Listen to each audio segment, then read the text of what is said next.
तलाक से संबंधित जो आधार होते हैं, इसके पहले हमने बात की थी क्रुएलिटी, मेंटल और फिजिकल, शारीरिक और मानसिक रूप से जो प्रताड़ना होती है वो तलाक का आधार होता है, बात कर चुके हैं।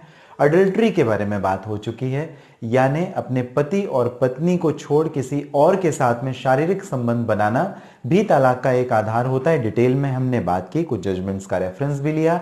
इस पर्टिकुलर वीडियो में हम बात करेंगे डिजर्शन। डिजर्शन मतलब छोड़ देना, छोड़ देना अपने पति और पत्नी को बिना किसी उक्त उचित कारण के, तो ये भी एक ग्राउंड हो जाता है तलाक का। समझते हैं जरा डिटेल में। उससे पहले हमेशा की तरह मेरी आपसे रिक्वेस्ट है, अगर आप नए हैं हमारे चैनल में तो आप सब्सक्राइब जरूर कर लें। और आप अशोक पांडे के साथ कर रहे हैं इस वीडियो की शुरुआत, जहां पर मैं आपसे बात करूंगा डिजर्शन के बारे में। जब कभी भी पति या पत्नी एक दूसरे को उचित कारण ना होते हुए छोड़ दे, तो जो ऑपोजिट स्पाउस है, जो ऑपोजिट पार्टी है, वो डिजर्शन को आधार बना करके कोर्ट में केस फाइल कर सकती है और तलाक के लिए जा सकते हैं। तो ये कैसे होगा, इसी के बारे में जरा डिटेल में बात करते हैं। सबसे पहली बात यह होती है कि जो पति या पत्नी है, जो ऑपोजिट स्पाउस है, बिना किसी उचित कारण के छोड़े, तभी इसे एक ग्राउंड या आधार बनाया जा सकेगा।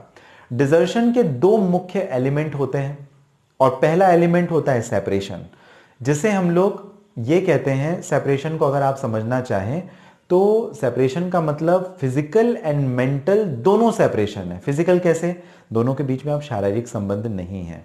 सेक्सुअल रिलेशनशिप जो एक पति और पत्नी के बीच में संबंध होने चाहिए शारीरिक, वो संबंध अब नहीं है, तो इसे आप सेपरेशन कह सकते हैं। मेंटल सेपरेशन ऐसा नहीं है कि पत्नी और पति केवल शारीरिक तौर से जोड़ने का एक तरीका है, वो तो है ही, लेकिन आपको मेंटली भी एक दूसरे को सपोर्ट करना है।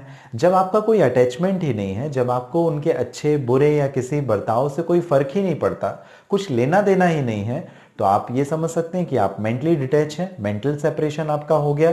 तो जो सेपरेशन है ये काफी इंपॉर्टेंट एक फैक्टर है, जिसे हम लोग बोलते हैं एनिमस डिसरेंडी, मतलब दोनों सेपरेट हो गए। और इसी को section 13(1) IB Hindu marriage act में बताया गया है, 1955 का जो कानून है, कि डिजर्शन भी एक ग्राउंड रहेगा, एक आधार रहेगा, जिसके कारण आप तलाक ले सकेंगे।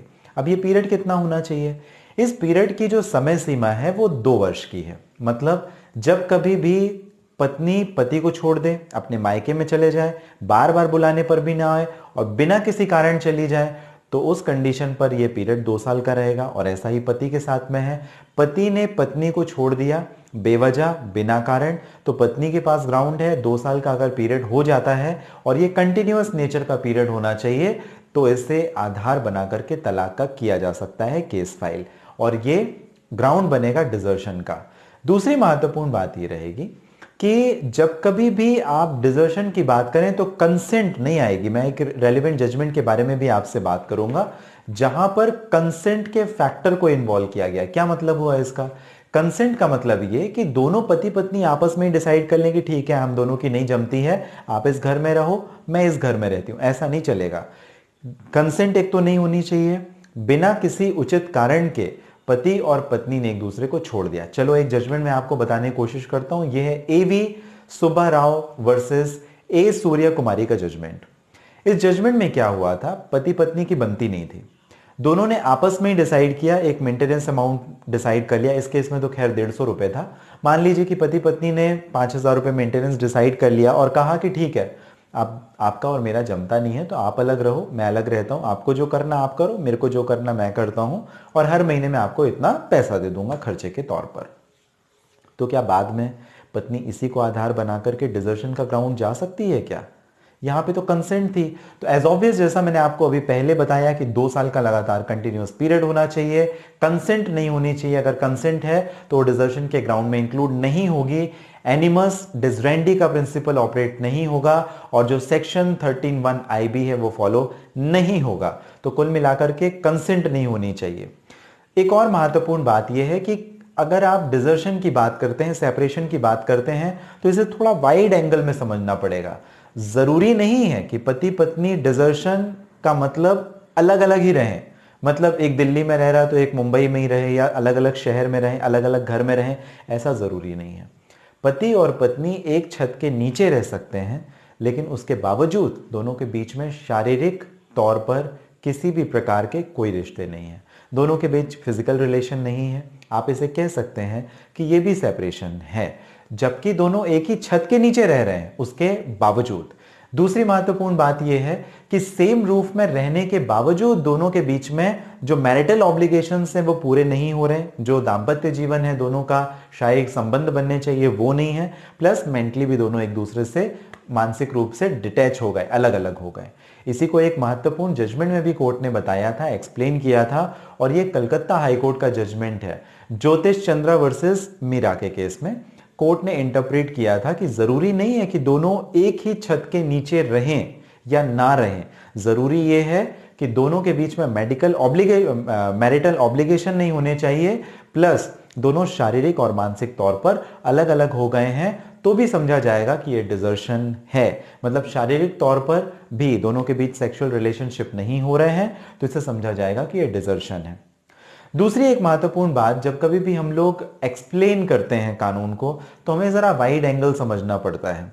विलफुल नेग्लेक्ट का मतलब क्या? विलफुल नेग्लेक्ट का मतलब यह कि मेरी इच्छा और जो मेरे एक्शन थे दोनों ही ये इंटेंट कर रहे हैं कि मैंने अपनी पत्नी को छोड़ दिया और मैं अलग रह रहा हूं, किसी और के साथ रह रहा हूं या अपनी पत्नी के साथ शारीरिक संबंध ही नहीं बना रहा हूं, तो मेरी जो इच्छा, मेरे जो इंटेंशन है वो विलफुल नेग्लेक्ट को प्रिटेंड करेंगे।